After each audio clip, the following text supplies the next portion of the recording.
You know, there are days where even though the weather works against you, you can still find a nice secluded bay for some fishing. I want to show you what I've been using here. I just dropped this down. This almost looks like a brown trout, but this is a female greenling. You know, maybe 2.5 pounds. But I wanted to show you what I was using.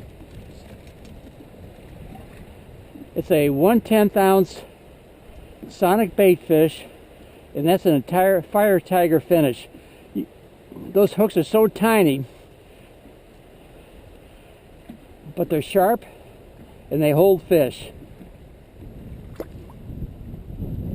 Okay, darling. We never try to touch fish unless we're going to keep them.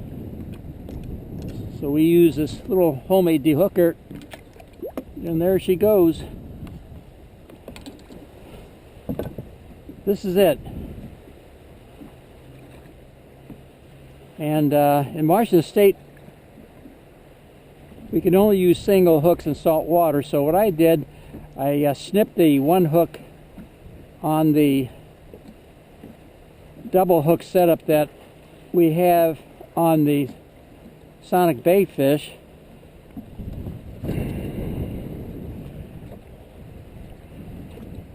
You know, whether saltwater or freshwater, have yourself some 1/10 ounce and 1/6 ounce. This is a 1/6 ounce Sonic BaitFish, and go in those back bays when the wind comes up and vertical jig them. Don't put anything on them. I mean, they're ready to go just the way they are. They're great for kids, for your wives, for your girlfriends. Don't have to touch smelly bait. You know, you just drop it down, and the water here is 17 feet, and I'm tied to a kelp bed. We're on the north coast of Washington State, right off Port Angeles, Washington. And the weather really got nasty out there today. I was out for Chinook salmon, but had to get off the water pretty quickly. Now you can see I'm just barely moving that lure. You know, mostly lifting it instead of hard jerks. Don't do this. An injured baitfish doesn't act that way. Instead of enticing the fish to hit strike, you're gonna frighten it. They're not gonna bite. Nope. This works great for anything in salt water. Freshwater, same thing. Crappies, bluegills, bass, walleyes. You know, find yourself in freshwater, find yourself a good weed bed and fish right on the outside. This is kelp, and these fish are in there because of the protective structure. Now they're hitting this jig. I've had 4 hits already. They're hitting this jig as if it was live bait.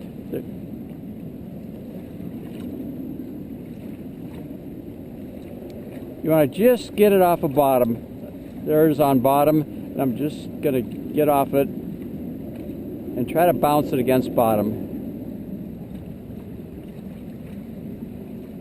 These Sonic BaitFish can imitate a crab, you know, a crayfish, or just a little minnow.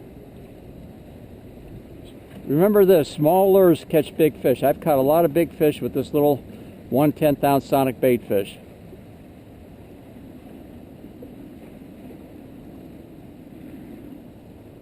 Now this line here you see is a floating nylon line, a good 20 feet, and I use it to tie on my kelp, especially when the wind comes up and I want to stay stationary. Got a brass snap on one end and in this loop on the other end, and you can tie several loops for longer or for shorter lengths. I like to get right in on this kelp. The closer you can get in there, the more strikes you'll have. Fish love to have a so-called roof over their heads. Now sometimes when the bite goes off, if you're using a bigger lure, oops, had another one. If you're using a bigger lure, downsize to a smaller lure. If that doesn't work, change finishes. I'll tell you, white always works well because it contrasts so well in dark water. The other thing is, the smaller the jig, the less likelihood you're going to lose it in a snag. And this is because it's real lightweight and the fine wire hooks pull out of the snag quite easily. The other thing is, the more weight you have on a jig, the more likely it's going to dig deeply into your structure, and as a result you'll lose the lure.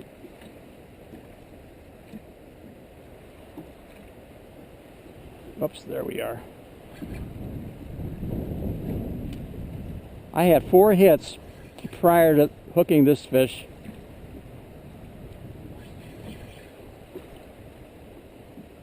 But again, think small for big fish. You can see how that fire tagger finish is really glowing.